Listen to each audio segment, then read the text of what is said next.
Let's now talk about a verification badge. Now this becomes very significant and important if you are on social media, if you are on the internet. So after Twitter, Meta, which is of course the parent company for Instagram and Facebook, they are launching a paid blue badge service for these two apps, Instagram as well as Facebook. Who can apply for a paid blue tick? How much will it cost? And is the advertising-based business model that has long dominated the internet now finally faltering? We all know that because Apple introduced Ask App Not to Track feature, Facebook has been losing a lot of money. So let's now quickly tell you what Facebook is going to do. So Facebook has launched paid subscription service, which is called Meta Verify. Facebook is following Twitter's lead with authentication service at $11.99 a month. This is a big switch from Facebook's advertising-based business model. In 2022, Meta saw ad revenue decline for the first time.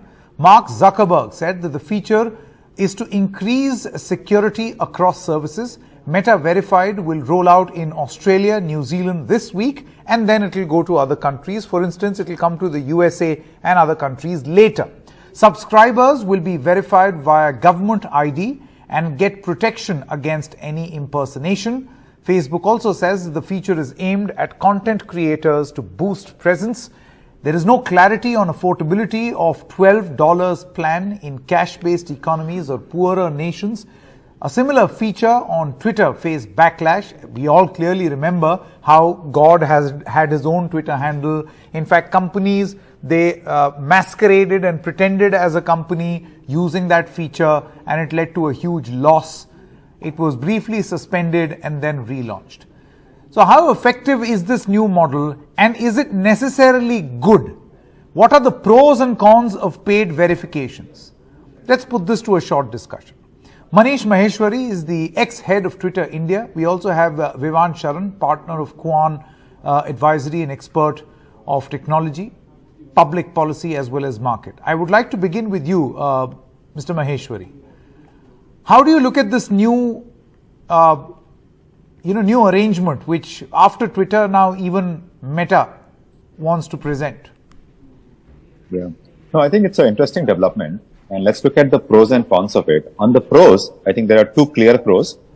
One is it is an additional source of revenue for companies. And as you also rightly mentioned, advertising revenue have been under pressure. I mean, both because of the Apple's Ask App Not to Track feature, plus also in general, market has weakened, and therefore companies are not spending as much on ad sales. So it's very important to have a additional source of revenues, and this feature provides that source of revenue to Meta.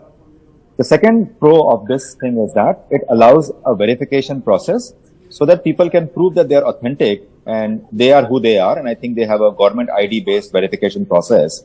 So hopefully when people go through that process and you're interacting with someone, you would know that you're interacting with the person that you believe you're interacting with. Now coming to the cons of it, again, there are two cons. One is you have to really think about the right pricing. And I don't think it has been thought through really well. The pricing is a US pricing. So when you think about countries like India and other countries, you have to think about purchasing power parity and also the availability of different payment options. So you have to adjust for that. And this is where most companies have faltered. Even if you look at Netflix had a similar plan for US and India, and over time they realized that the same pricing doesn't work in India. And they had to come with a sachet pricing and also mobile only pricing and separate pricing to really win the market in India. So that's the that's the first con.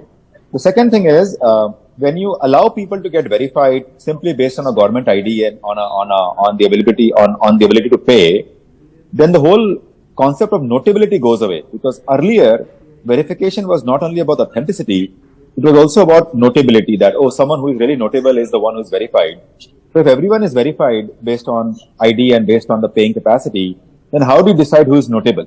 So over time, then how do you know who to follow, who to believe, and who are the relevant people to, hang out with, right? So they will have to then come with a very different layer, maybe something like a yellow tick or a green tick, something to show the notability of an account as well and the credibility of that account as well. And I think that is something someone has to come back with. In fact, if you look at Twitter briefly, when they introduced a blue tick based on verification, they also had additional tick called, a premium tick for media organizations or credible brands so that people would know that, these are notable ones.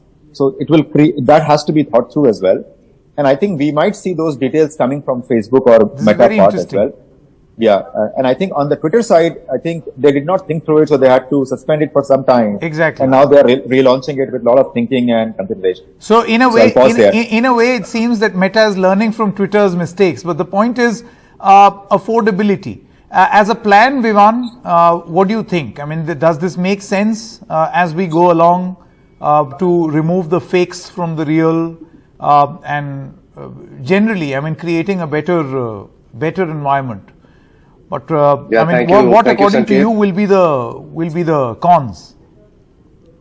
Look, I mean, let's separate the pros and cons in terms of operational outcomes from the pros and cons as you see it from a balance sheet perspective. And what's happening across the tech sector is a great moderation. I don't think we need too many examples of that. There have been layoffs aplenty and plenty of business model pivots to illustrate that. And what is essentially happening in Silicon Valley and elsewhere in the US is that the Valley is finally catching up to Wall Street, or the other way around, in that profitability has once again become a key metric. So earlier, even in media, in traditional media, which, for instance, Disney announced its quarterly earnings a couple of weeks ago, and Bob Iger made huge cuts to the kind of spending that Disney is doing on marketing. So there has been a shift from emphasis on just growth in subscription, non-paid subscription, just growth in eyeballs, so to speak, which was the primary driving metric of the tech market in its, let's say, extended first wave. It had a great 20-year run where venture capital was funding the growth stage of tech of all sizes in the US. And now there is this great moderation that we're seeing. I think it's good for businesses. It's good for even users in a certain sense, although we can debate the operational outcomes later. But, you see a similar trend even in terms of movement across different themes in tech. So even with Meta itself, you're now seeing an additional emphasis on artificial intelligence as opposed to, say, the metaverse and the reality labs that had become a pet project of Zuckerberg. He's spending a lot of money on it still, more than most other companies are. But, you see this shift in emphasis, which is very subtle in terms of also positioning Facebook as a mainstream AI company, which it is. I mean, it deploys tons of machine learning at scale and so on and so forth. So it's well positioned on that front as well. So what I'm trying to say is, in essence, Wall Street and Silicon Valley and Seattle and so on have come closer together than they were before. Venture capitalists didn't necessarily sit out of Wall Street. They were sitting in the Valley. They were sitting in other places. They were fueling growth, expansion stages of these businesses. And now you need different kind of capital to come in and sustain their growth. And many of these are public businesses, so they have a fiduciary responsibility to their shareholders. And now shareholders are also demanding something more than just eyeballs. But on that point, Meta has it's outdone its expectations in terms of the stickiness of users, which is surprising to me, at least, because I don't know about you, Sanket, but I've stopped really frequenting Facebook. But there's been a lot of the app a year ago.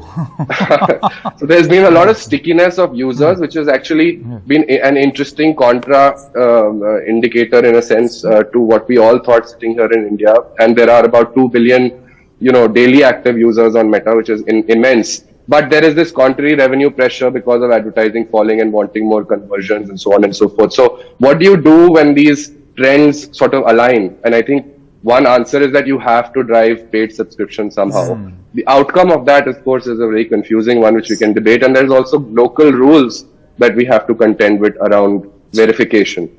Yeah. Mr. Maheshwari, just quickly coming back to you, and let's talk in the Indian context, right? We know that these social media platforms are intermediaries, right? So that is one aspect in the Indian context. We've seen this bitter fight between these tech giants and the Indian government. That is a totally different aspect. You see, we saw a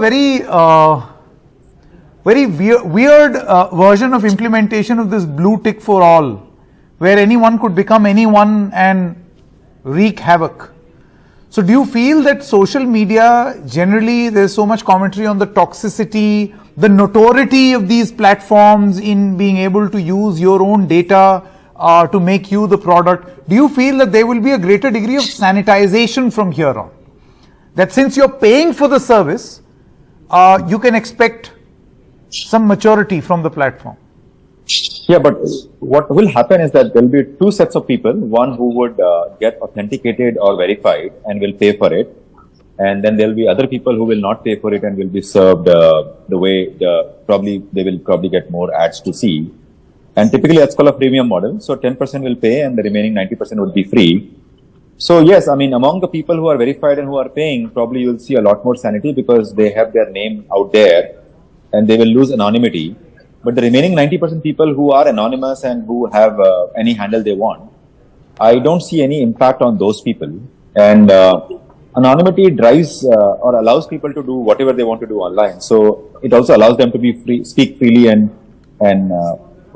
share their opinion as well. So there are pros and cons to that as well. But my view would be that, yeah, 10% people would probably behave differently, but not the remaining 90% people. Okay.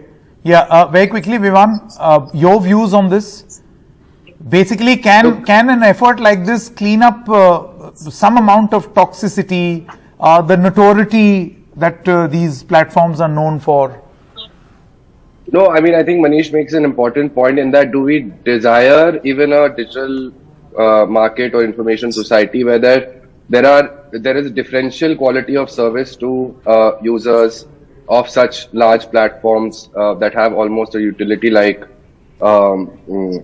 function in our lives. And I think also to reconcile against the fact that, in 2021, India came out with these information technology rules for social media, which among other things also states that these platforms, particularly the larger ones, have to allow users to voluntarily verify accounts by using any appropriate mechanisms, which should be visible and demonstrable to all users on the platform. And this now becomes, I think this is an untested proposition because of the vague language. But in spirit, I assume that even the government of India doesn't want a voluntary mechanism that is discriminatory in terms of what users will then experience on these platforms, or discriminatory on the basis of paying or purchasing power of users. And that then becomes a test for, courts in the future. I'm sure someone will take this to court and test the proposition of whether the Twitter or the Meta ticks are actually in spirit in compliant with the law, because the letter of the rules is vague, as I mentioned. So there are these aspects of the digital haves or have-nots also permeating into those who have now digital, who have migrated to digital. Is there a differential quality of service that will be along the lines of price? And it's a different question for businesses that are, for instance, intellectual property driven, where the content is created and there is a certain amount of, sweat of the brow that goes into the kind of products or services that are on offer, versus businesses that are intrinsically built to be, public, user-generated businesses. So I think this debate will pan out actually across the world. India is not going to be the only geography where this will be of some concern to different stakeholder communities for different reasons. All right. Vivan, as well as Mr. Maheshwari, many thanks for joining us. Now, it'll be interesting to see when this will be rolled out in India, because, Twitter, as far as social media consumption in India, is just the tip of the iceberg. The real volume of users in India exist on these two meta platforms, Instagram as well as Facebook, in this country. Huge. So when this blue tick approval starts on Facebook and Instagram, how will it be lapped up and what will be the pricing be like in the Indian context? Stay tuned for more. You will hear from this company and we'll report on it. Thank you very much for joining us. News continues on the other side. Stay with us.